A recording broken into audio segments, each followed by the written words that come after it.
What's Up, Whittier? Welcome to What's Up, Whittier, a homegrown podcast. A podcast to showcase Whittier's businesses, personalities, and hidden treasures.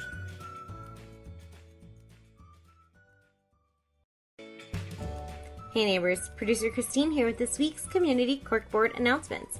Thank you so much for tuning in to What's Up Whittier. I'm going to go through the announcements. I kind of do this every week, but if you're new to the show, thank you so much for downloading. Thank you for subscribing. Thank you for pressing play. It really means a lot. If you heard about What's Up Whittier from me, producer Christine, being at City Council, again, thank you so much for listening. I really appreciate it. And I just want to let you know that I'm concerned for the same reasons that you're concerned, for the same reasons we're all concerned. We don't like seeing people living on Greenbelt, right? We don't like seeing people living at Parnell Park. So, we went ahead for What's Up Whittier and we interviewed different organizations. So you can actually listen to a couple of our podcast episodes. You can listen to episode 77 called Come Visit Us with Irene Murrow and TK Monzon. Both are from Whittier First Day, which is our local homeless shelter. And you can also listen to episode 79, Supporting Other Women, with Liz Apodaca and Mary Venegas, who are from Seroptimus International of Whittier, and how they help the local efforts with women in preventative efforts in homelessness. You can listen to episode 80, Never My Plan, with Carol Reza and Anna Romero. Carol is the founder of Bridge of Faith and also is the owner of Upscale Collectibles. Upscale Collectibles is the fundraising arm for Bridge of Faith, which is a wonderful nonprofit that also helps young women, that are at risk, or, it helps young women empower themselves to get themselves into a better situation and, also offer stability. So it's a great episode. Let me see, what other ones do we have here?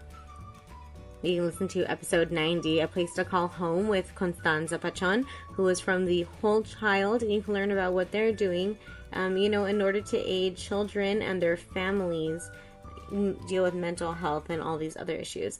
And, there's this episode. We have another cool episode coming up, so please tune in, listen, and make sure that you spread the word about What's Up Whittier. Thank you so much for tuning in. Now onto our regularly assigned schedule with the community corkboard announcements. Every Friday from 8 a.m. to 1 p.m., visit the Uptown Whittier Farmers Market located on the corner of Philadelphia and Bright. This is put on by the Whittier Uptown Association, again every Friday from 8 a.m. to 1 p.m. If you have an interest in becoming a vendor, email farmersmarket@whittieruptown.org. On Saturday, April 13th, join the City of Whittier and your community for the 2019 Whittier Eggstravaganza Egg Hunt. This is going to take place from 11 a.m. to 2 p.m.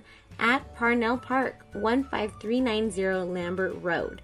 It is $5 per wristband, so if you buy 4 or more wristbands, you get one for free.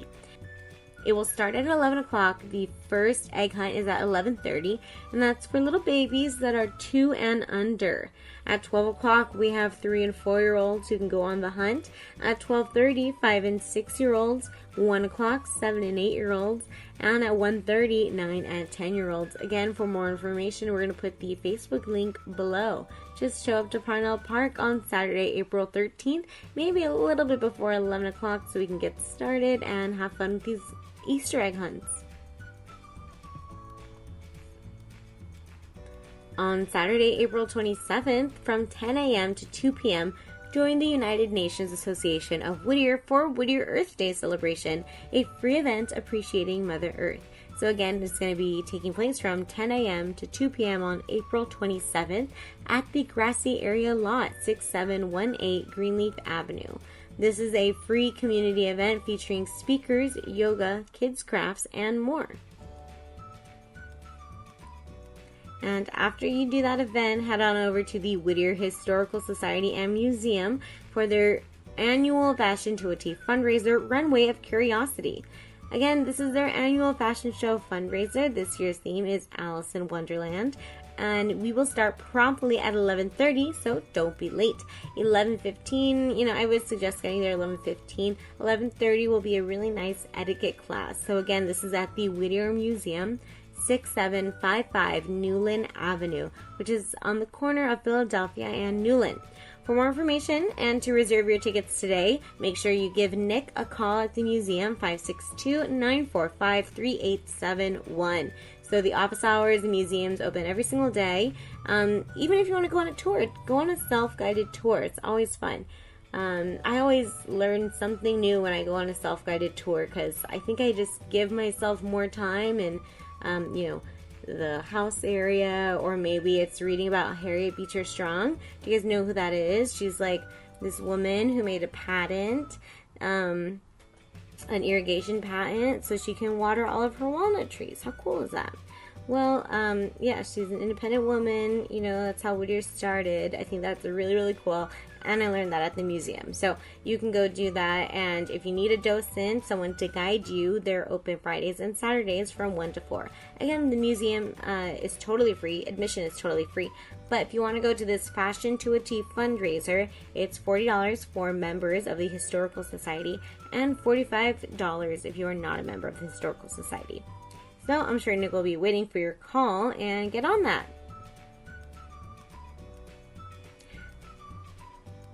Sunday, April 28th, join the Whittier Uptown Association for their Taps and Tapas event. This year, they will feature over 35 brewery and restaurant tastings. The Whittier Uptown Association presents Taps and Tapas, the ultimate day of craft beer and food tasting that will feature several craft breweries while showcasing Uptown's growing and vibrant restaurant scene. The VIP is sold out, and general admission is available for $60 at the following restaurants: 6740 Auntie's Bamboo Sushi, Bizarra Capital, Brickhouse Pizza, California Grill, Colonia Publica, Crooked Gaff Kitchen, Deli Up, Fresh Off the Hook, Greenleaf Thai, JC's Kitchen, The Knotted Apron, Modern Shaman, Nixon Steakhouse, Flight, Red Oak Barbecue, Sage, Spin Lounge, Tacos and Michis, The Alumni, The Commoner, The Rusty Monk, Turnbull's Tavern, Chicken Coop, and Veggie Ike. What a mouthful.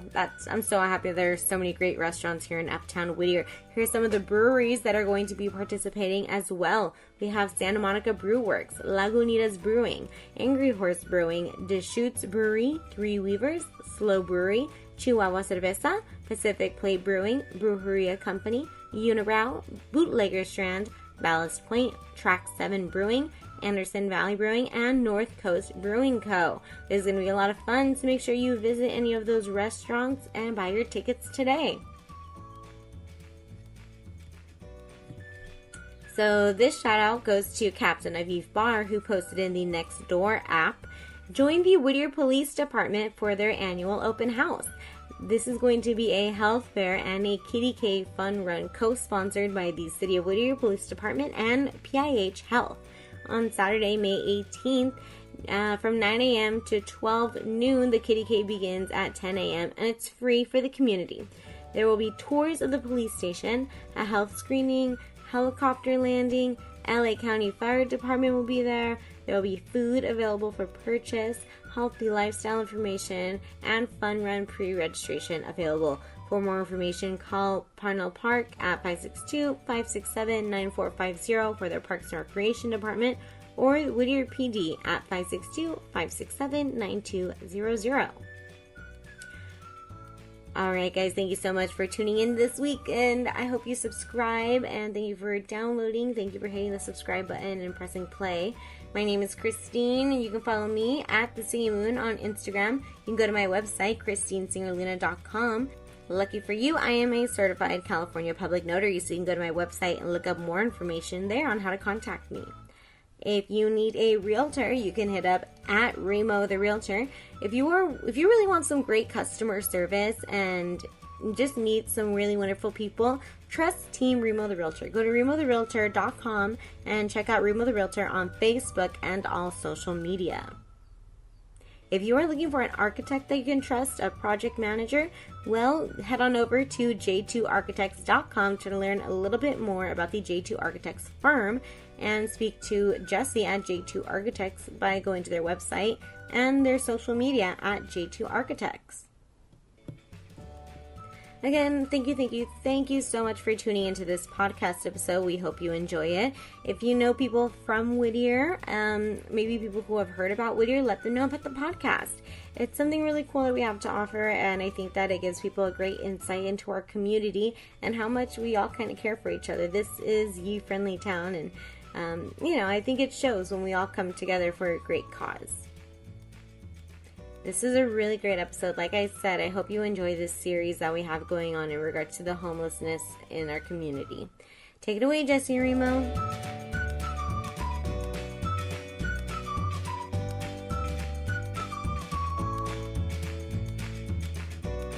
What's up, Whittier? Dun da da da. Oh man, Remo's back and ready to go. That's right. At 150%. I didn't want to get kicked off the island. So. That's right, man. You just got voted back on just because of that. 2 times in a row, I was able to get here on time. There you go. My attendance has gone up. Three's a charm, man. Yeah. Today, Remo, where are we at? We're in a different place, definitely. And we're in the positive side of it, which is we're in the Whittier Police Department in the meeting room. It's the Echo Room. Yes. The EOC room. Oh, yeah. I saw the sign coming in. So we're here in Whittier PD. It's funny because the reason why you're here early is because you actually came out of the jail cell side. Yeah, right. They let me early. You're already here. They told me 1 p.m. and then, Don't worry, man. They told us to keep you talking for another 20 minutes because we're running your background and fingerprints, and they're going to come up and check up on you, man. Anyways, with that said, we have our guest today, Officer John Scoggins. Yes. With the Whittier PD. And I guess before we get into what is it that the Whittier PD does, if people don't know, if you can introduce yourself a little bit and tell us exactly who you are. Absolutely. John Scoggins. I'm Public Information Officer, Community Relations Officer for the Whittier Police Department, and I've been here with Whittier PD for about 22 years now. And I'd also like to clarify the EOC stands for the Emergency Operations Center, and it / community public room. So we use it for community events as well as our EOC, or Emergency Operations Center. See, I was going to tell the public that it's a holding room for Remo. It's a really nice holding room. So if this is my holding room, I'm okay with it. These chairs are a lot comfortable. They're nicer than the ones in your office. So we're winning right now. Exactly. So tell us a little bit about you and what is it that you do here at the police department. All right. So briefly, I grew up in Santa Fe Springs and obviously spent a lot of time as a teenager in and around Santa Fe Springs in the Whittier area. I started my career with the Long Beach Police Department, lateraled over to Whittier in October of 96. And I've had an opportunity to work in a variety of assignments while being here, such as school resource officer. I've been a detective, a field training officer, and again, I'm currently assigned to admin as a community relations public information officer. And what that entails, why it's such a long title, is because I do a little bit of everything from community outreach, as what you see me doing here. I also deal with the media. So anytime that we have any significant incidents of occurrence, most times they're going to be contacting me and either getting information through the phone or through our social media accounts, and on some occasions talk radio, and of course FaceTime on any of the given news stations. In addition to that, I hold community prevention meetings, public education for crime prevention, neighborhood watch, and all of those types of things and alike. So it's a great opportunity to really get out there and meet the citizens on a one-on-one basis in a non-compliance mode.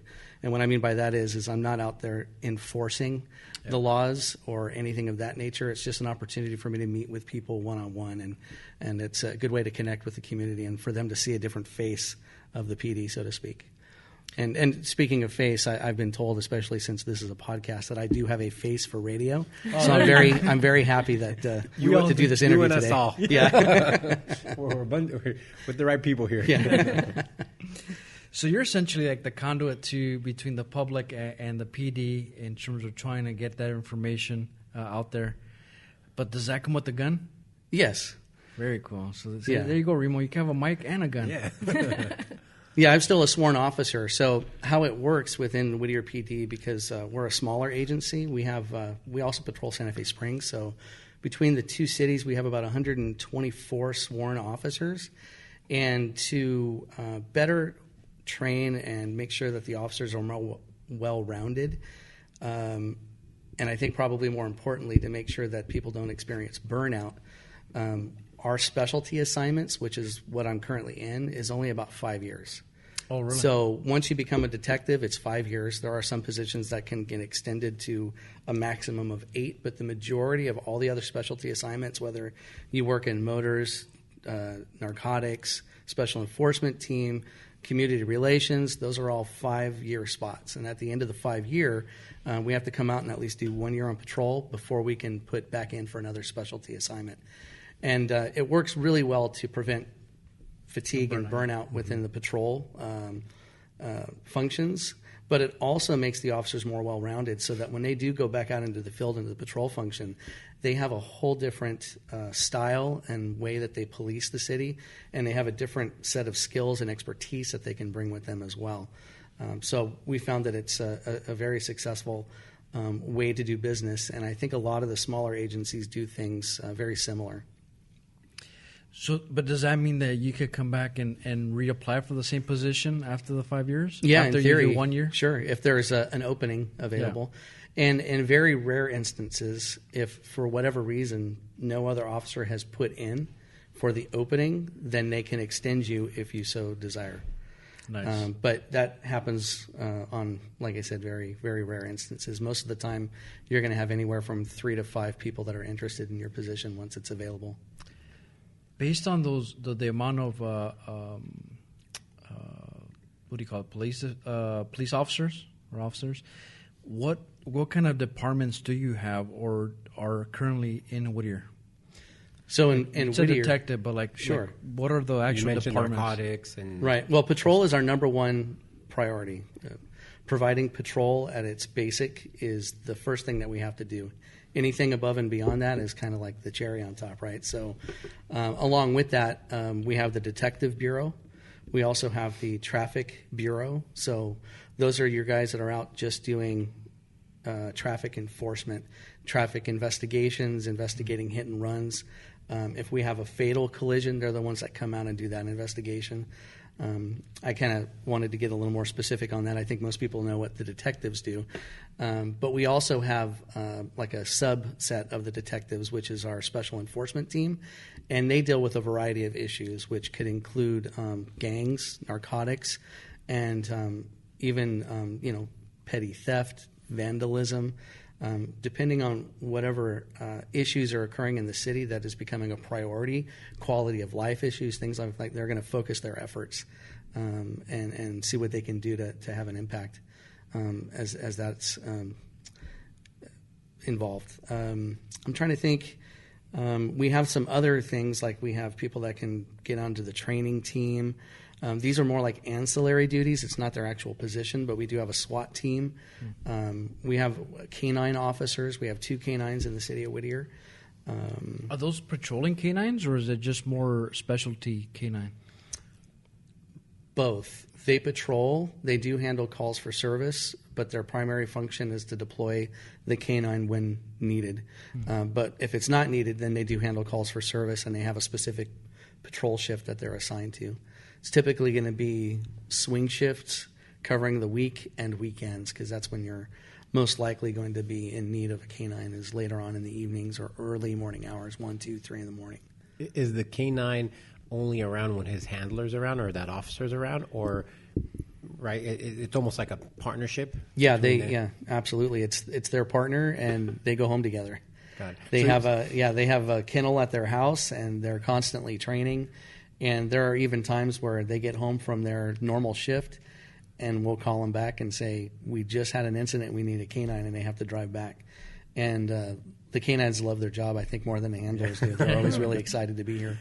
Nice. So no other officer will take out the canine? Oh, no. I can only imagine it's like, an accident happened and he bites that.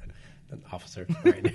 Too much TV. You're sorry. Yeah. Yeah, well, and they're trained to not necessarily judge based off of the uniform. It's whatever the handler's commands are, they're going to react accordingly per their training. Yeah. So No, it's amazing to see those dogs in action. Oh yeah, I've seen some YouTube videos and it's impressive how instant they can turn it on and just turn it off. lots of training, and they train multiple times a week. It never stops throughout their career. Wow. And with that type of job, are they taken off patrol, or that if you're a canine handler, that's your position for? And that's probably one of the exceptions to the rule that I was explaining earlier about how most positions are about 5 years. Mm-hmm. Canine is basically the life of the dog, and I don't mean when the canine passes. I mean when they're no longer able to perform their job, which can sometimes happen as early as the age of maybe 7. But at the oldest I've probably seen is about 9.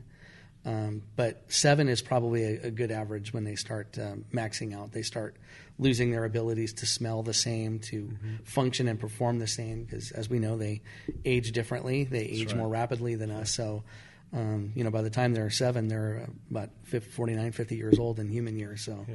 It's kind of like us, Remo. I feel like I'm 100 in dog years or human years. I'm 21. I don't know. Except when I get up in the morning and it takes me 10 minutes to stretch my back. Remo's 15, but he's like by 40. 9 a.m., 9:30, I'm 21. Just got to prime up a little bit. And some coffee. Yeah, right. I have my coffee right here. Coffee all day. So what are the department? We have a dispatch here in Whittier, right? Yes. So when you call 911, it goes directly. Correct. Here? Yeah, we have our own, we call it a dispatcher communication center. There you go. And it's a unique setup because they also dispatch for the city of Santa Fe Springs. So they take every call that's coming in, whether it's a 911 call or just a standard call for service. They take every call that's coming in. And I forget the stats. The last stat that I had, I want to say, was from 2016, the last compiled stats that I saw. But they handled over 300,000 calls for service in 1 year. Wow. So it's a lot of calls coming in. Those calls don't necessarily translate to officers being dispatched, but a significant portion certainly are. But nonetheless, they're handling calls that are coming in on a frequent basis. And there's typically only 2 or 3 in there at any given time. So they stay busy. Oh, I bet. They're good to get people off the phone. Yeah. So if someone sit there and want to talk to you for 10 minutes, right? You gotta, to handle that much volume. They don't mean, if anybody's ever called into dispatch and they thought the dispatcher was rude, I assure you they didn't mean it. There was probably 5 or 6 other lines ringing behind yours, and so they've got to push through. And you've also got 911 calls that are coming in, and they don't necessarily tell you, hey, can you hold on? I have a 911 call. They'll just say, hold. And they have to keep moving just for the sake of not knowing if somebody needs us in an emergency situation. Sure. And actually, it's a really cool experience. I went on a ride along, and I was able to go into the dispatch before room. You go right, was it like a legit ride along, or were you going? I was sitting in the back seat. It was more comfy. No, I'm just kidding. These are not comfy in the back. No. Well, I don't know. How do you know? No, I'm just kidding. I'll tell you my story when you're done with your story. Okay. Well, I sat in the front seat because, fun fact, as a citizen of Whittier, you're allowed to go on 2 ride-alongs a year, I think it is. Correct. So I was able to go. I went during the summer, and I was riding along. Can I say the officer's name? Sure. Officer England. And we went into the dispatch room. There are phones that are calling off the hook, and then they dispatch it to different beats, right, which are different areas. I learned that on my ride along. It's really incredible because they also have cameras, and you can see the cells. And that's how we knew that Remo was here, was because we looked up at the TV, and we could see that he was sitting there in the cell waiting for us. And that was part of a joke. That part was a joke. Sorry. Where's the It's like totally blacked out in there. If you go in, you really wouldn't know if it's night or day, which is really interesting. But yeah, fun fact. They have to keep that calm atmosphere. It's a high stress position being in dispatch. Yeah, absolutely. Yeah. Just getting one call is stressful enough. Imagine getting 20 or 30 per minute. 300,000 calls. Oh, yeah. Right. And then that doesn't even count like when you're in the actual patrol car, and there are so many calls that are coming up that people need to go to, and then it's like, how do you prioritize which do you go to based on what beat you're covering, and versus if somebody needs your help. I'm getting stressed out just like talking about it.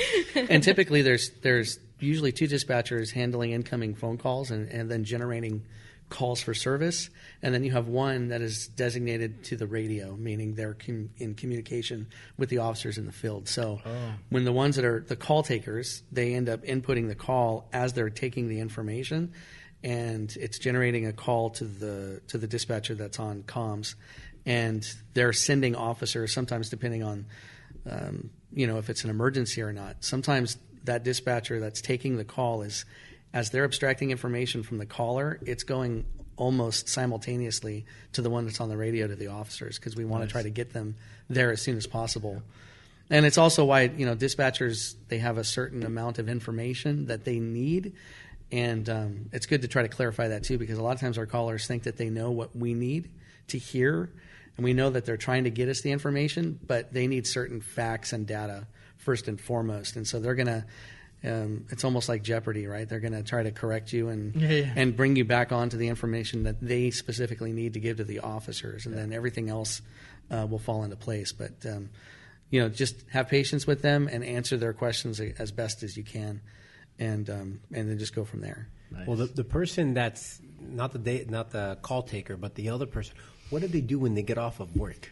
Because I could only imagine you get so much stuff thrown at you, and you're sending people, and it's like when you go on a break, do you check your phone? No, they throw their phone away. They're like, throw the phone away. I mean, it's just like, I don't want to take any more calls, right? I've already had enough. You go to McDonald's and have like a sandwich. It's like, it's such like, it's almost like they say with astronauts or these people that have experienced it's like this crazy event, and they come back, and it's like, you're so up there that no one will ever experience what you're experiencing, and then you go home and you kind of turn it off. Like that's what I think about when I think about. All right, I'll just keep ranting. No, you're giving me that look, Jesse. No, I'm thinking. I'm like, man, I'm imagining too. Like, do they walk up to the next window and say, "This is 911 operator," and then they go to the spiel, or do they just kind of? Yeah, and I think there's a lot of professions, namely military or anybody that's in what we'd call the first responder professions, which includes our dispatchers. They go through a lot of those emotions and going through anxiety and getting kind of amped up with adrenaline on certain calls for service, and then having to come back down, and then you're constantly on a roller coaster when you're at work, and you go from 1 minute, eating your lunch on the back of your hood, to the next thing, fighting with somebody that's wanted for a homicide, and so you're constantly going through these ups and downs, and then you got to go home and be dad or husband or son or daughter, and get back on with regular life. So everybody has different ways, I guess, of coping, I think, with the stress of the job. And I think first and foremost is trying to remember why you started to begin with, and to also find balance in your time off, that you're doing things that are pleasing, that you enjoy, that you're able to take comfort in, and then just get prepared to get back into it when you come back to work. We have that opportunity in law enforcement to kind of get that weekend and decompress and come back. Our military, on the other hand, sometimes, once they're in action, you're there. You don't get a break. So, I mean, we always give kudos to our veterans, so we appreciate their service. Yeah. Well, let me share my story, my ride-along story. This was probably 20 years ago. The officer's name, I think, he was a sergeant, Officer Woods. He looked like Superman. Here in Whittier? Yeah, in Whittier. Do you know who? Am I saying his name wrong? It is Woods, yes. It is. Yeah, so he has glasses, and he looks like Clark Kent that you would see. Like, totally looks like Superman. I don't know if it's. I'm hoping it's the same. It's the same gentleman. I'm afraid to tell him the story. Yeah. Well, he can just listen. Yeah, that's right. So my high school project, and this was like literally 20 years ago. The senior project. My senior project was the influence of law enforcement in our society, and so I went on 2 or 3 ride-alongs, and I got to interview the officer. I don't think he was the one that did the ride-along. It was another gentleman, and I don't remember his name. But as soon as we pulled out of here on Peener, he's like, "Are you okay going fast?" And I'm like, "Oh, heck yeah." So he punches it. And that was like my first experience. My other one was he had asked if, and I don't know that officer's name, and I won't share his name. And he asked me, "Have you ever seen a dead body?" And this was 18 years old, because it was reporting to someone that I think that was stabbed and was left in the park. And I said, I don't know what a dead body looks like. I'm sure they're just not there. And so I got to see my first dead body at York Park 20 plus years ago. Wow. Yeah, so I think that was a little extra. And Christina, if you want to edit any of this out, Yeah, do you want me to keep that in? No, well, what's interesting about it is that as long, no, I mean, yeah, you can. It's just that's one of the reasons that we offer ride-alongs, is so that our citizens can see what happens on a day-to-day basis. And, if you can imagine, you're just speaking on one or two ride-alongs and the experiences that you had, and this happens with us daily. So the amount of calls that were going on and the things that we're handling and dealing with, I think would be surprising to most. We're not necessarily always aware of what's happening on, although I think with the advent of social media, people are a little more aware that things are happening around them, and they just never knew it. A lot of people starting to feel this sensation like, is the sky falling? Whittier's never been like this. Well, we've always had a certain amount of things that have been occurring. Every city does. It's just we weren't necessarily aware of it. So, and for the most part, when we take our ride-alongs, they're going to go with us everywhere we go, unless we think it's too dangerous for them to join us, in which case we'll tell them stay in the car, wait here, or we want to make sure they're not going to trample across and damage a crime scene. And if those things are okay, then we're going to show them what we experience, as long as they're okay with it. That's why he asked, are you okay with, have you ever seen it? Let's go check it out, because he had to go to the call. So. And it was from a distance. I mean, it wasn't like I got up to him and you were poking it. Hey, are you awake? This was literally like 25 feet away, and you just see the person, laying there, and you don't know. Like, it could have been sleeping for all that I know. But it was definitely a cool experience. On my experience in the ride along, they didn't let me out of the car, and it's really funny because we hit a couple of spots, that I go to on my normal daily commute, So, I mean, I live by Slam Dunk. And Slam Dunk was like the first place that we went because someone had a warrant for their arrest. So, I mean, I watched it from afar, and that was really interesting. Another, they had crashed a car into a tree on Mar Vista and Pickering. And what was interesting about that is because, one, it was a Grand Theft Auto, two, it was a hit and run, and three, the guy stole the plates from another similar-looking van on that van. So it was like 3 different reports. And then something else interesting is there was a transient person, and he is obviously, he's homeless. He doesn't have a place to live. And so one of the officers noticed that he was driving a car. He's like, hey, this guy does not have a car. So I pulled him over, and then that was like behind Nemo's. So these are places that I go to every single day, and I never see any of this stuff happening, but it just so happens on my ride along, it happened all in the same night. So it just kind of gives you an idea of what really happens. It's a lot of action for a Friday night in September that I'd gone. You talked about social media and having it be aware, like more people are aware of it. We have the Ring app at our house. Yes. And my wife always thinks, why is there so much going on in Whittier? She came from Walnut, and she's probably listened to this, and I'm sure I'm going to hear it later, but she thinks Walnut's the safest place, and it is, but she comes to Whittier and she gets all these notifications. And we're we live not too far from here, so we'll get a notification that the suspicious guy and this, and she always sends them to me and says, look what's happening, we should move and all this stuff. I'm like, this happens everywhere. It doesn't matter where you live. It just, you never know about it until, in this case, you're getting notifications. Yeah, especially once you start tapping into those social media platforms, whether it's the Ring or the Nextdoor app. Yeah. There's a lot of speculation on those particular sites, which isn't necessarily a bad thing, but you got to put it in context, right? That's what it's designed for people to communicate, to look out for one another, to share information alike. And if there is somebody suspicious, hey, here's the description, here's what time, what 100 block I saw them on, and then you can look out the window and just keep an eye out. But it doesn't necessarily mean that person is guilty, or was actually doing anything that they thought that they were being accused of doing. So you just got to keep that in mind and put it in context that it's just a sharing of information platform. Does that help you guys, or does it create more bad data that you guys have to kind of filter through? We don't necessarily we don't follow that for our calls for service, so it really doesn't have an impact on us one way or the other.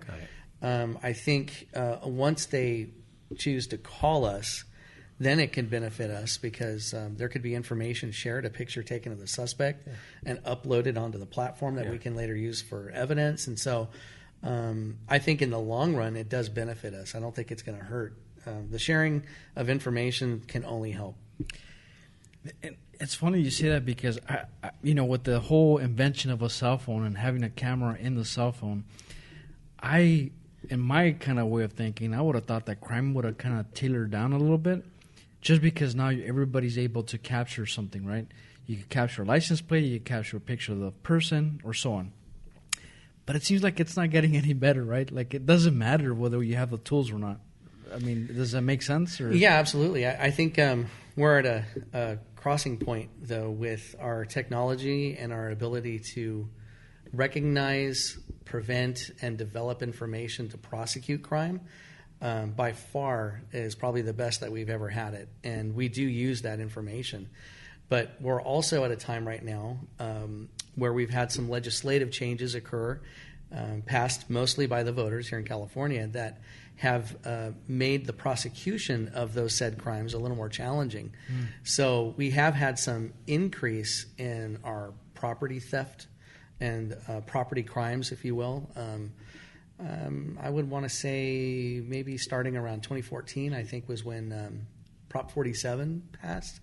And that had, I know in law enforcement, there would probably be other experts that would disagree, but from my experience in law enforcement, we saw a direct correlation almost overnight to increases in property crime. And we were able to actually track it using data of about a 12% increase.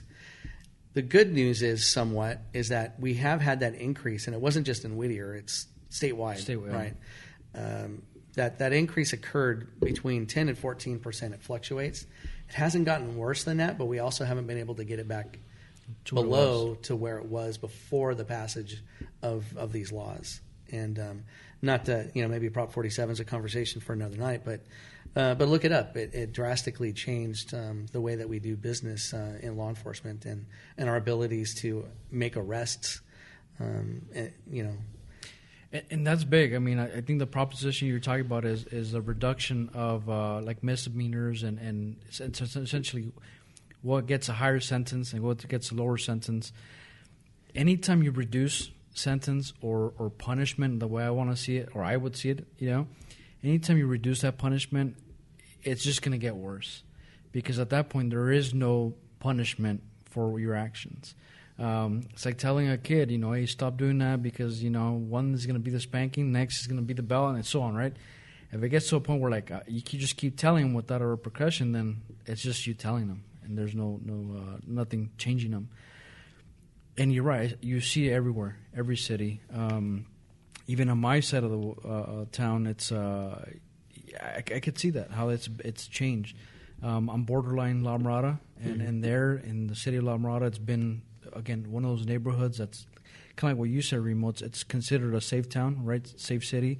But talking to neighbors or people in that area is just like, they all keep saying the same thing. It's getting worse. It's getting worse. There's a break-in. There's a, suspicious person walking around and this and that. And I'm part of the, what's it called, Nextdoor website. And it's every day it seems like that you see that guy, that you see that person, this and that. And obviously, it doesn't help that now we have Amazon dropping off packages at the front door, and that creates a different kind of theft, I guess. Yeah.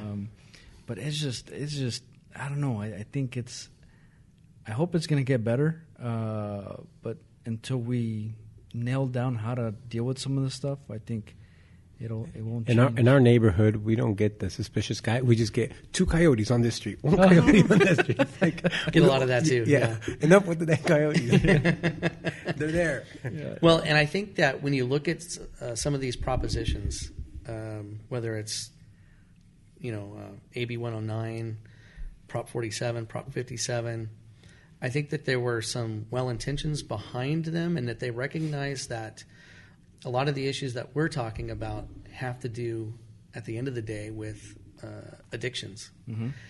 And so they were looking to somewhat decriminalize what some in society would say is more of a disease and not necessarily a crime. Correct. The issue that we're experiencing, though, is the fact that when you have somebody that has an addiction issue, they typically have not been able to, when they get that far into their addiction, they're not able to maintain a job. They're not able to maintain even relations with family and friends. The proverbial, they've burned their bridge, so to speak. And what they're left with now is homelessness and figuring out how to support their habit. And when you create that type of recipe, so to speak, then we end up with that increase in those particular property crimes that we're talking about, whether it's the porch pirate stealing packages from the porch, checking all the unlocked cars, looking for change, anything that they can get their hands on, stealing bikes out of the garage, shoplifting has gone up, right? It's all of those property type crimes. So in theory, looking back when they say, well, we're looking to try to help the drug addicts, it's now impacting quality of life for the rest of our citizens. Yeah. And we're starting to try to figure out, what do we do about this? And, it's not an issue that's going to be solved easily or quickly, because I think at the heart of the matter is addiction. Yeah. And I think we all know also, as Prop 47 did, it basically almost all but, and I'm saying this a little sarcastically, decriminalized narcotics. Yeah. It dropped everything down to misdemeanors for possession. So prior to the passage of Prop 47, if you were in possession of methamphetamine or heroin, cocaine, those were all felonies. We arrested you.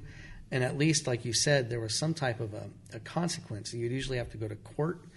They would usually make you do some type of jail time. They would usually make you have to go to some type of a class that you would have to complete. But now all of that's just kind of out the window. And at best, if we catch you in possession, we give you a ticket and we send you on your way. And it's like laundry, right? And so it just keeps circling around. And I think it's maybe we're at the bottom, but as they say, maybe it has to get worse before it gets better, before we figure out a better solution. But that's why I focus and I help with neighborhood watch programs, because what you're describing, and having to deal with the coyote shout outs and and the other things of that nature, it's an important tool. And the reason that I like to start neighborhood watch groups is because we're sorely outnumbered in law enforcement, and at the end of the day, it's not just our responsibility, it's our community. That's right. And we're partners in this community, and it's important for people to get back to that sense of community, and that can be found with a neighborhood watch, where we actually get to know our neighbors again. We have meetings, we have potlucks, and we get together and we discuss the concerns and the issues that are specific to our block, one block at a time. Yeah. And when you do that, you have that direct line of communication with the police department.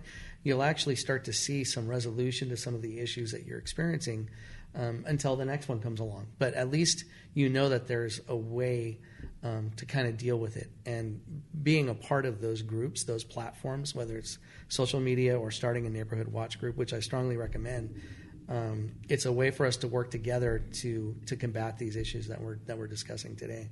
Nice. Got it. So how does someone start a neighborhood watch? Do they reach out to you guys? Is there the next door kind of platform help facilitate all that?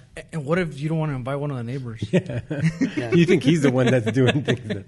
Hey, no matter how many neighborhood watch groups I've started, there's always one on the block. That's what they say. Yeah. Everybody says that one neighbor down there. Yeah. So, well, it's good questions. Number one, if you want to start a neighborhood watch group, I'm the guy to help you get it started. So you can either go to whittierpd.org and click on information for neighborhood watch, or just look me up, J Scoggins.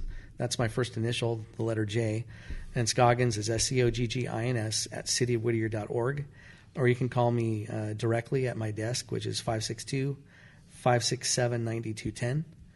And if you're interested in neighborhood watch, I'll be happy to send you more information and get that going. The other part of that question is, what if you have some challenging neighbors that you don't have to invite them? If you know that you have a particular group of neighbors that work well together, obviously the more that you can get to commit, the more that you can get to participate, the more success you're going to have. But at the end of the day, if it's just one or two of you, it's better than nothing. Yeah. But more common than not, there's usually one or two neighbors on the block that everybody are having issues with. And maybe they're that one neighbor that's always violating the law. It's the, quote, drug house. There's nothing that says that you have to include them, especially if you're pretty confident that they're the issue that you're experiencing. Most of the time, we want the groups to get together and again, become part of community. So we want you guys to have meetings at your houses, share potluck, break bread together, things of that nature. Only one time, I've been in this position about 4 years now, only one time have I had a block that had a significant issue where they felt that their safety was in question, that they had to meet away from their neighborhood because they didn't feel safe. They didn't want the particular neighbor in question knowing that they were even meeting. Wow. And we have ways to help them facilitate that and work together. But most importantly, again, Neighborhood Watch is about the neighbors communicating with each other once again. We've kind of become isolationists, and we put our blinders up and we just come home, shut the door, close the blinds, and whatever happens outside doesn't impact us. But it is now. Yeah. And we need to all keep our windows open and keep our eyes out and look out for one another. When we have a party, we try to invite the neighbors so they don't call the cops. We know our neighbors really well. Nothing wrong with that. Bring them a plate of food. Yeah. Which neighborhood was that? So make sure make sure I don't go to that neighborhood at night. Or you don't sell in that neighborhood. Actually, it had just happened last week. You didn't go to the party because you didn't get the invite. You are that neighbor, I don't want to be. Yeah. You're the one on the block. Yeah. Marley is super vicious, so. Yeah, our dog, our 10-pound dog, will lick you to death. Talk about like. Actually, he just brought up a good costume for next year or this year's Halloween. Man, you got to go dressed as a porch pirate. I'll leave that for you, Jesse. Walk with the package. No. I mean, that alone is, again, a trend, right? Just having packages taken from your front door. Is there... I know there's obviously some kind of... again, Remo mentioned the whole ring and the cameras and stuff like that.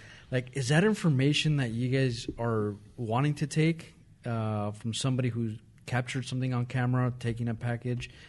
One, are you guys wanting to take that information? And two, is there a way to, like, for example, somebody recognize that person? Can you go and arrest that person at home, or do you have to catch them in the act? So a couple of things. Number one, yes, we want the information because sometimes that's the only information we had. And we spoke earlier about technology and our ability to harness that information for prosecution purposes, and the ring is great. I know there's lots of other competitors out there. So all of that, anytime somebody has video surveillance and they're able to share it with us, yeah, that goes a long way. And sometimes it's the only thing that we can do. Now, as far as trying to identify the suspect, the regular mainstream news media, they're not necessarily interested in your everyday porch theft, right? So it's not like we're going to be able to get on Channel 7 News at 6 p.m., right? Unless it's funny. Maybe, yeah, right? And so, and especially since these are happening daily by the dozens in every city, right? So what we're left with is our own social media platforms, and believe it or not, we've had some success in posting that on our social media platform, saying, hey, we're looking for the public's help in identifying this person. They were seen at this date and time, this 100 block, stealing a package from the front porch. Obviously, the package didn't belong to him. And if you recognize or know anything about, we've actually had people call in and say, hey, I think that's so-and-so. I think I know who that is. Now, because of Prop 47. That's what I was going to say. I mean, if you take a $50 box, what can you do? So anything under Prop 47, just to backtrack a little bit, prior to Prop 47, anything that was valued at $399 and below was a misdemeanor, considered a petty theft. Anything at $400 and above was a felony. They bumped that number up to $950, I believe. So it really changed the game, because now if somebody stole a gun, if somebody stole an iPhone, an iPad out of a car, those were all felonies. Now none of those meet the criteria. They're all misdemeanors, right? Yeah. So when there's a misdemeanor that occurs outside of our presence, there is a process by which we have to go through to seek prosecution. Typically, if we identify the suspect, then we seek contact with them to get their statement. Regardless if they admit to it or not, if we've got them identified and we know that this is our person, we'll usually put a package together, send it to the district attorney's office, and then they'll either file it for prosecution or reject it. Most of the time, if we've done our due diligence as the investigators, they're going to file for a warrant for their arrest for the theft. So there is a way to do it. At the end of the day, though, we arrest them on the misdemeanor theft. They get arrested for the warrant. They go see the judge. They are going to be prosecuted, but there's not going to be a whole lot of weight behind it as of right now, simply because of the way that the laws are written. Yeah. But it doesn't mean that they don't go without punishment. It's just the punishment is a lot less significant to what you and I were probably accustomed to. Yeah. And I want to go back to what you were also talking about, drug addiction, because it's funny. This morning I was having a conversation with a colleague of mine about this whole homeless issue. Recently, it's been a big deal. It's been on social media. Like, it seems like every day, it's a conversation that you're hearing a lot now. And what I was trying to explain to him is that homelessness or being homeless is right now it's being thrown around as a very broad term. And there's really like two categories that I personally would see. One is a true homeless, who's somebody who's, has no home or has no shelter and is trying to make a living, right? And then you got, and they're seeking help or assistance to kind of get their life back on track. Then you got the other kind of population that would be, whether it's a drug addict or mental health. And those are the ones that really need the help but aren't willing to take the help. And that's and so they're almost in that position because they want to be in that position. And when I say they want to be in the position, it's because it's just what you said. It's that addiction. It's kind of that they keep feeding that need. Is that something that I guess you guys see in your guys' patrols and oh yeah, observance? It's been on the rise. Again, I think that you'll notice a correlation with some of the recent legislation. And I think it's because prior to that legislation, a lot of these individuals, and I don't have the numbers in front of me, but I know that a majority of the individuals that we're talking about are either suffering from substance abuse, addiction issues, mental health issues, or both. And few and far in between are the person who's just down on their luck. Yeah. They do exist, and we do have resources to help them, and it is out there. But the part that we're experiencing difficulty with, as you just touched on, is getting their compliance, their willingness to participate in those very programs. And what we're experiencing, and we have our the Whittier Mental Health Evaluation Team, which consists of an officer and a clinical licensed social worker, who go out and literally will identify and speak with every homeless person we have. And they have an opportunity to try to identify what their underlying causes are and try to develop a game plan to provide them assistance. Mm-hmm. Unfortunately, a very, very small percentage have taken them up on what we do have to offer. And realistically, there's not a whole lot of money towards these types of shelters and programs. There are some instances where people who would be a great candidate, maybe there's not a bed yet and they're having to wait, and we probably need other resources for them while they're waiting for another bed to open up or another shelter, as it were. But for the most part, what we've been experiencing, and this has been my personal experience as well, is that when you introduce rules, regulations, expectations of becoming clean, getting help, they reject our efforts, our advances to help them. And there's no laws compelling them to get treatment. It's a personal choice. But having said that, it's a double-edged sword, because they're not in a position necessarily to make that decision for themselves because of their disease, their addiction, or their mental health issue. So it's really quite a conundrum. I know that our city's working as best as they can. I know that we have our city attorneys working. They're working with the local shelters, with the police department, with a lot of, the Whittier Homeless Consortium on Homelessness, the Whole Child, First Day. I mean, everybody's putting their heads together, but at the end of the day, probably need a lot of money. But even if we had all that money, we have to get their cooperation. And that might be the struggle, is getting them, those that are probably need the help the most that we see, getting them to understand that they need the help. And again, that conversation I had this morning with my colleague was exactly that. It is obviously I didn't say it as well as you said it, but you really got to find a solution to deal with those individuals who need the help but are not willing to take the help. And at that point, that you almost have to, what I was telling him at least, was that you almost have to make it a law where you're able to enforce something to get them in whatever program or assistance that they need to be able to move on from that. Until you get something established that way, it's not going to change. I mean, I think that this it goes back to what we've noticed with Prop 47, is that the reason that we're seeing an increase in homelessness is because these individuals were typically being arrested because they're normally involved in some type of theft or crime because they're having to support their habit to either addiction or they're self-medicating with mental health issues, right? And so they were at least being imprisoned, and the theory was they were supposed to be getting treatment in there and being basically coerced as part of the plan to say, you're on probation, you have to attend these classes, you have to get clean, you have to come back and check in.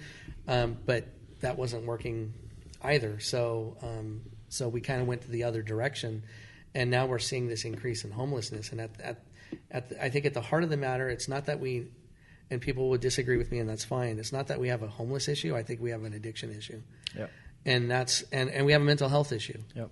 And that's what's driving the homeless issue. And right now it seems like we're trying to treat the surface, and we need to get to the underlying. And you're right, it could be a legislative solution, but that's a gray area, very, very risky area, right? Of course. Because you're talking about people's freedom and their freedom of choice and how they want to live. But I'm not saying I disagree. It's just it's definitely something that should be explored as to whether or not they're able to make those decisions for themselves given the position that they're in. And it's funny because you that's the same conversation. He was like, well, then you're going to start violating somebody's rights and this and that. And I'm like, but you're concerned that they're not getting proper housing, they're not getting proper services. We got to treat them humanely. But if you put a law which is kind of taking away some of that freedom, but they'll be in a better place. So which one would you prefer? And again, you're right. It's a gray area. That depends on which side you're on. Which side you're on. Some people might say that's government stepping in and government's too big. Yeah, government overreach. I think at the end of the day, whatever position you're on, I think we all agree that we don't want to see these people suffer. We don't want them to be living in this lifestyle. Nobody wants that for another human being. That's right. And we're trying to find options that we think will help them in the long run without impacting the rest of society as well with quality of life issues, right? So we've got to find that balance, if you will. And that solution, I think, is a long day coming, and I think it's going to require a lot of us as a society to determine what we think our priorities should be and how we should best be able to help. Because you're right. Just providing them with housing or food for a day doesn't treat the issue. Yeah. And it's not going to help them in the long run until they really focus and fix whatever it is, their underlying issues that are happening. Yeah. And that's not to take away from there are legitimate homeless cases out there. There's no doubt. Of course. We see them. And but we do have enough resources to help those people. But we're certainly inundated at this point, and it's going to require an all-hands-on-deck solution. Yeah. I did have a question. So I was at a restaurant maybe 6 months ago, and I want to say the owner had called, and there was a little encampment starting near the Alpha Beta's parking lot. And so someone called, and then code enforcement came, took all their personal stuff, and got rid of it. So I guess this is as a resident speaking, why don't they do something similar on what's happening on Whittier Boulevard? Is it just because it's too big, or? So there's a couple of things. Let me clarify. We don't necessarily get rid of their belongings unless we know that it's been abandoned. Yeah. So there's been a lot of case law out protecting their personal property, and that they have rights to that personal property. And we've been accommodating as best as we can, as long as there's not hazardous materials, perishable items, things of that nature. So a lot of times, if we know that this is an active encampment, so to speak, we're going to leave kind of like a receipt behind saying, hey, this isn't your property. Somebody called and wanted it removed from their property, but we have it at the police station, and we actually store it here on site, and we give them, don't quote me on this, I think 30 days to collect their property, and they're able to come pick it up. So I just wanted to clarify that. Sometimes we do throw it away depending on the condition, and like I said, if it's got hazardous material. How about if it's a shopping cart from Target, for example? That's not obviously not, they're not Target. So is that, at that point, the property inside will still get logged and put over here, and then we'll probably call Target and say, we've got your cart if you want it. They'll say keep it. Yeah, well, there's a company that goes around and collects all the wayward carts, so to speak. So, and a lot of times the carts will get picked up that way. We also have a great volunteer program. We have some volunteers that actually come out and will actually return some of those things to, if we can identify. But that was another change in the law too, just to go off topic a second. We used to actually arrest people back in the day, that was considered possession of stolen property. And technically it still is. There's still a business and professions code, 3520. Again, don't quote me. It's been a while since I've had to issue that citation. But that says that if you're in possession of this shopping cart, it's technically a violation. And if the company that it belongs to is desirous of prosecution, we can issue a citation. But most of them aren't these days because it's just not worth their time and energy. Why we're not dealing with it on Whittier Boulevard, what a lot of people don't realize is that, again, we're abiding by case law. Recently, under the Ninth Circuit up in Idaho, a court case was decided that indicated by law now that if you can't enforce camping or curfew violations upon someone who is homeless unless you provide them with an alternative homeless or shelter solution. Really? So what that's done in effect for us is tied our hands for those enforcement issues. So that's why you've seen an increase at the Greenway or at Parnell Park and some other locations that if they're on public land, we're not able to enforce the law for camping, or we can enforce other things if they're engaged in other type of activity, if they're using drugs or things like that nature. And that's tricky because you take a look at from my end of, like, if I was to start camping out in the Greenway, I'd get removed right away, right? Yes. I mean, and it's unfortunate, Obviously, I'm not in the same situation they're in. But you have a place to go to. I do, but you just think about it. It's almost the same idea, right? Like Christine strung a chord there. Yeah. We're both doing the same thing, right? Right. We're camping out in a place where we shouldn't camp out. It would be the same thing if I was to park my car and take a nap overnight. Somebody's going to come flash a light up against my window. Right, and that's the challenge, is that the way that the case law reads, it basically is telling law enforcement that you cannot take enforcement action if they have nowhere else to go without providing them a place to go. Wow. And that's what differentiates you from them is that, as Christine mentioned, you have a place to go, they don't. So we have to adhere to the law. I'm sure there's going to be challenges. It's going to take time before we figure out how to deal with this. But as of right now, we're trying to figure out what we can do to try to alleviate the issues that's occurring. And it's big. Yeah, here's something that I just learned, and I'm not sure if we covered it in the whole child or the first day episode that we had on the podcast. But when families show up, when there's a battered mom, and is there with kids, if there's not a space with first day, they can't keep families, right? We discussed on the episode, it's only individuals. And at times the whole child can't provide a space for these families. Then the whole child will actually rent out, we'll give them a hotel or a motel space. We'll get that for them. Which is great. I mean, I think, again, they're having this conversation, but there's two separate groups that we're talking about. The homeless, who are, again, families, children, adults who are having a hard time trying to get a place. And then we have the other individuals. And those are usually the individuals that are up to no good, obviously for specific reasons. And those are the ones that, unfortunately, we see as a burden, as an eyesore. And those are the ones that you probably get the calls like, hey, there's these guys again. You guys got to come do something about it.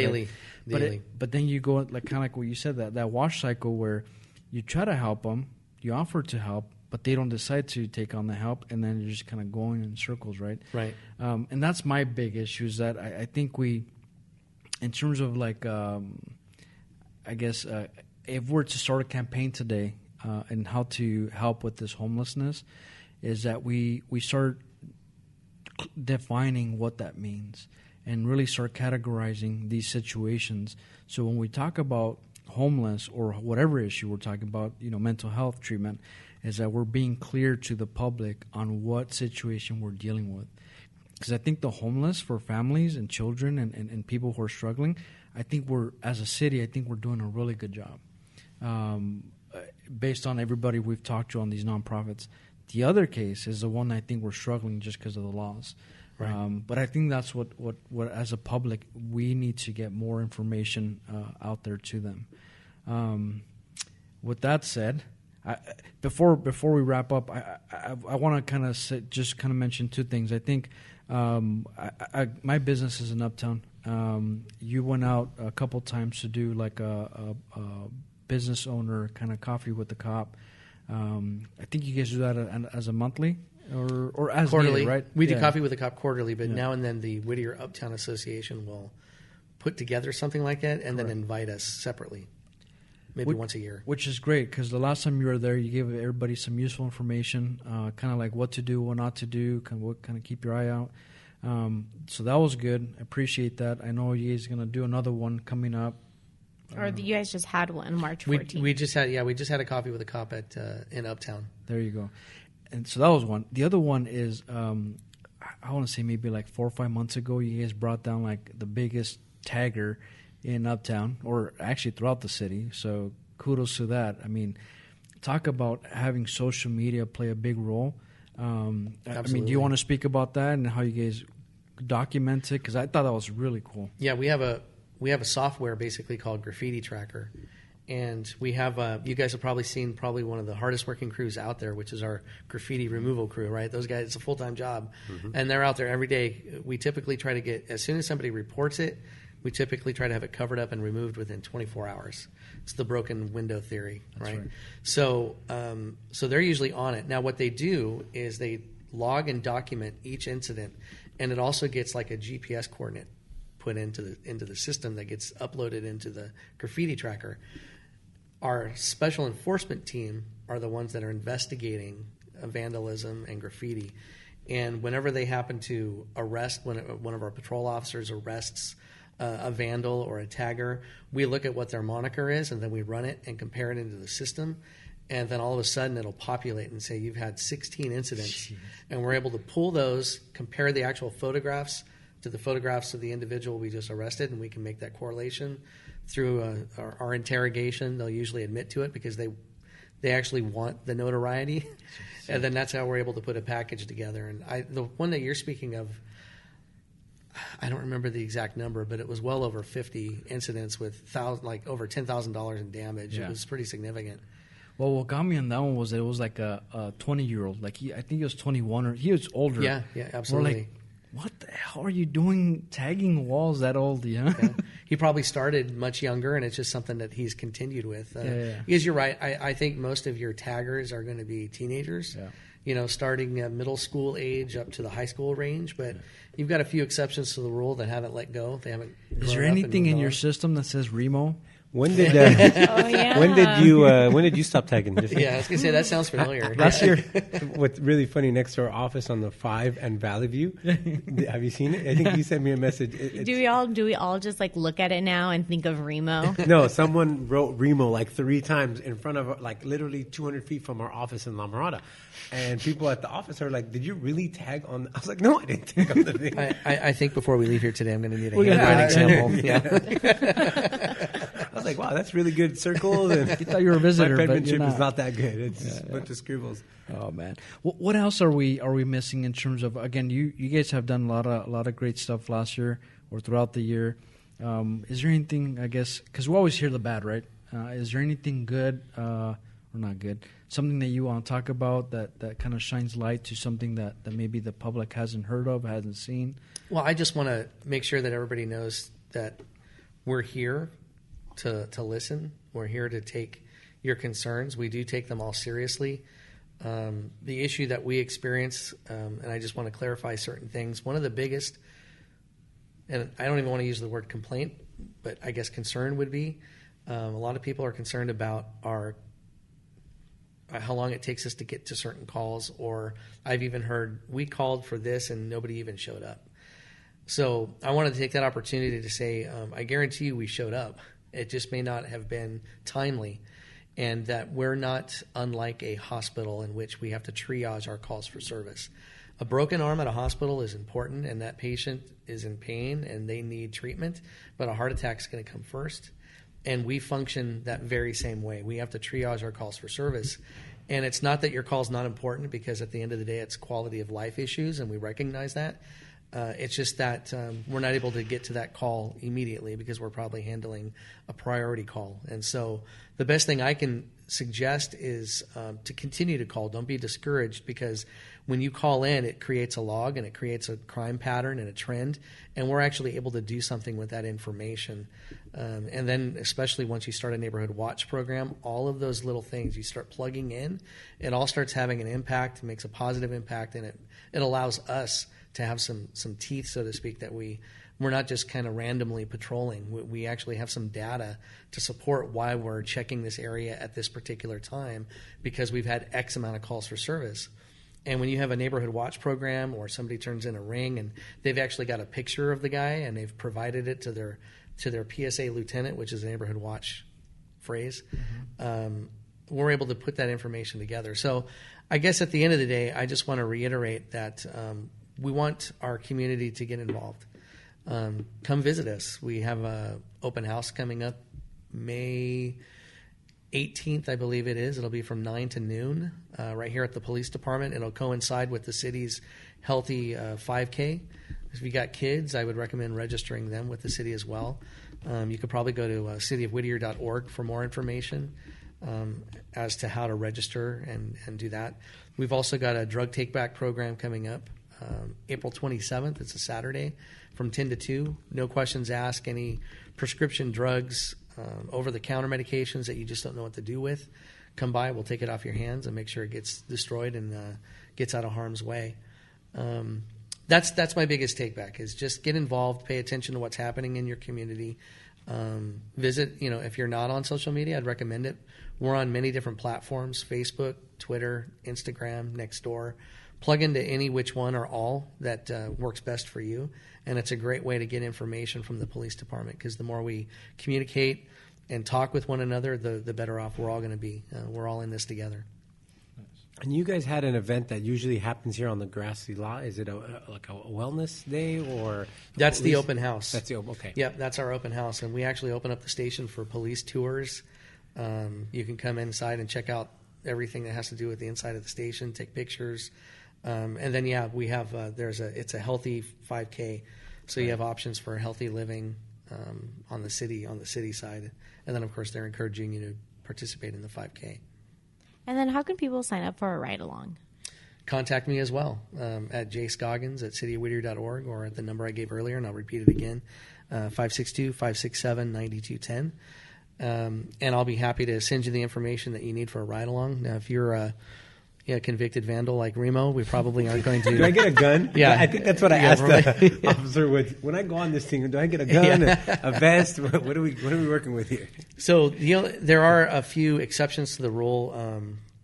You usually have to work in Whittier, or if you're wanting to ride in Santa Fe Springs, the same rules apply. So you have to work in Whittier or Santa Fe Springs. You have to live in Whittier or Santa Fe Springs, or go to school in Whittier or Santa Fe Springs.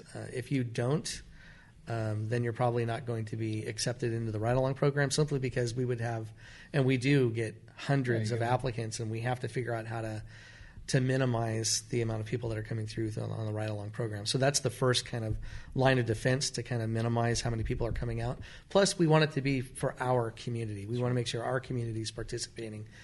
The other thing, obviously, if you've got warrants for your arrest, if you've got a criminal history, narcotics, violence, you're not going to be accepted into the program. But if you were to go to, they could apply. You run along. Yeah, that's right. We recommend applying for the program. You just might not leave that same day. Yeah, that's right. It's a permanent. It'll be a ride-along. different view of the ride-along program, the really behind the scenes of how the jail works. Yeah.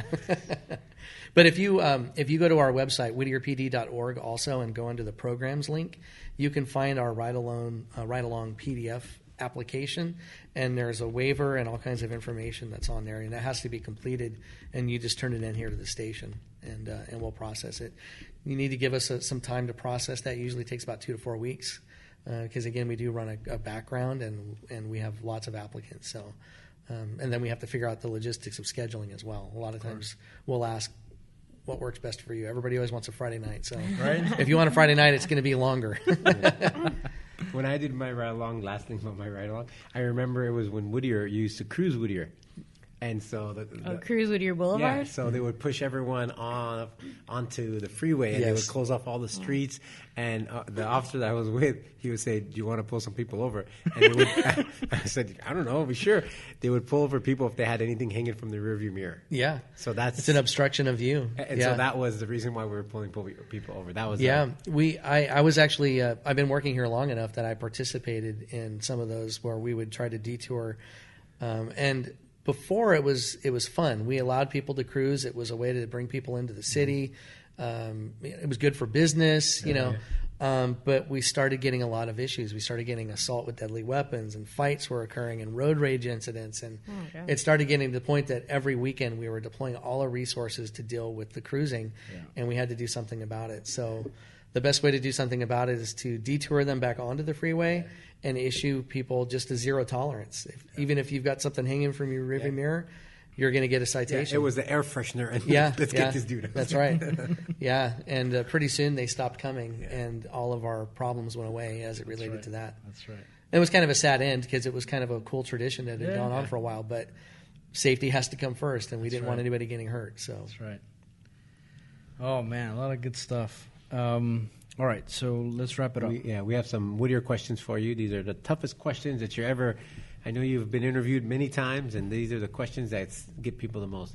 So when you're maybe off duty or even on duty, what are some of your go-to spots for maybe a quick bite? Whittier has become a foodie destination. When I go uptown, and I don't want to pick favorites or anything. This is why everyone gets in trouble. Yeah, this is why everybody gets in trouble.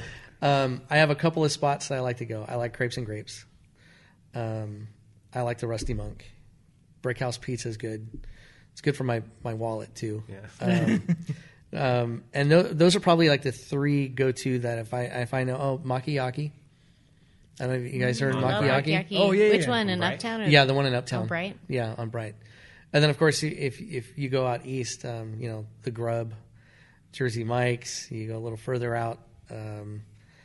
If you're going to the Quad, I like Rubio's. And gosh, I'm giving away all my hot spots here. I love Whittier. Has so many different places to pick. That's one of the. There's so many great things about Whittier. I live here in Whittier too, and so I'm always constantly asking my family, where are we going to go out to eat tonight? And even my little one has her favorite, which is usually Ruby's. She loves going to Ruby's. Nice. Grilled cheese and fries and lots of ketchup. 10 ounces of ketchup with 5 fries. Yeah. And then how about if there's something in Whittier that's missing that you would like to see here? Maybe something you guys drive out of town to In-N-Out. I know it's supposed to be coming, but waiting for that In-N-Out to pop in.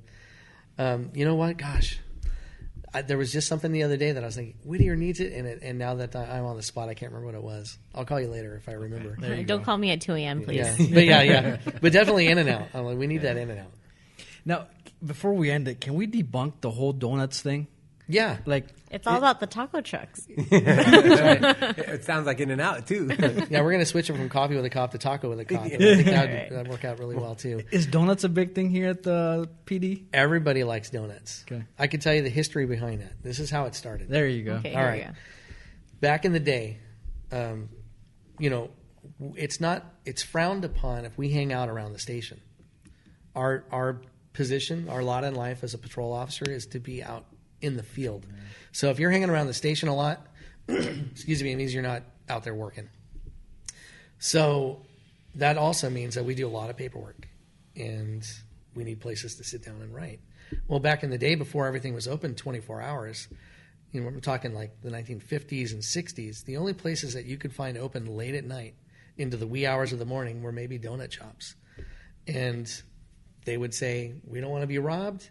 Come on in for a cup of coffee, write your paper here. And that's how it started in the 50s and 60s, right? And so that's, you'd always see a cop at a donut shop. Like, well, those guys must really like donuts. But it was, who doesn't like donuts, first of all? But it was the only place that was open for somebody that has to do their paperwork out in the field. We call our cop car our shop or our office because that's where we do 90% of all our work. Yeah. We can even now, we don't necessarily handwrite a lot of reports these days. It's either dictated with a few short forms filled out, or we can type our narratives right there in the computer in our car. So that's why you might see us backed in somewhere for officer safety reasons, where we pick a spot where we can have a 360 view. Yeah. You know, maybe even better would be a 180 view, so that we know nothing can come up from behind. Yeah. And then we've got that line of sight, and then we work on our paperwork. But yeah, I mean, yeah, I like donuts, but it's not just because I'm a cop. Awesome. I was going to say Glazed Donut Bar is probably your new spot. Yeah, that's right. That's right. Actually, what is the best donut shop here in Whittier?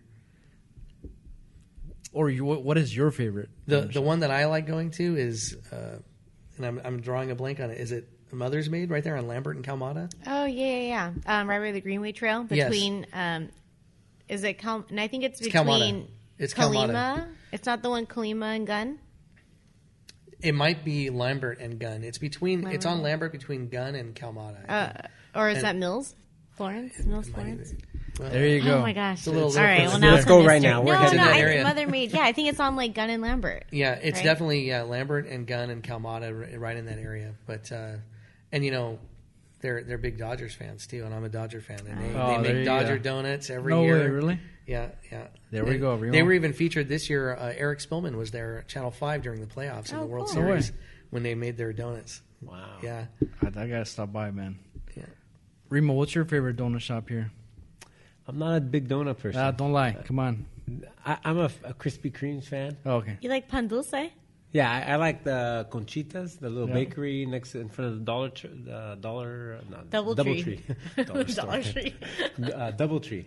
So, Oh, yeah. So what you're saying is we need a Krispy Kreme in Whittier. Yeah, We're missing that. Krispy Kreme. But Yeah. you know, when they come out, they're like incredible. But after because we get them at the office every so often, and like they'll just sit there until everyone eats them, and they'll eventually get in. And sometimes they're like a couple days, and then they start really soft. And You then can knock on them. Yeah. It's like McDonald's fries. Yeah. You got to Yeah. eat those fresh, otherwise it's all over. Yeah. That's funny. And I think we have one last question, which is, what's your most fondest memory of Whittier?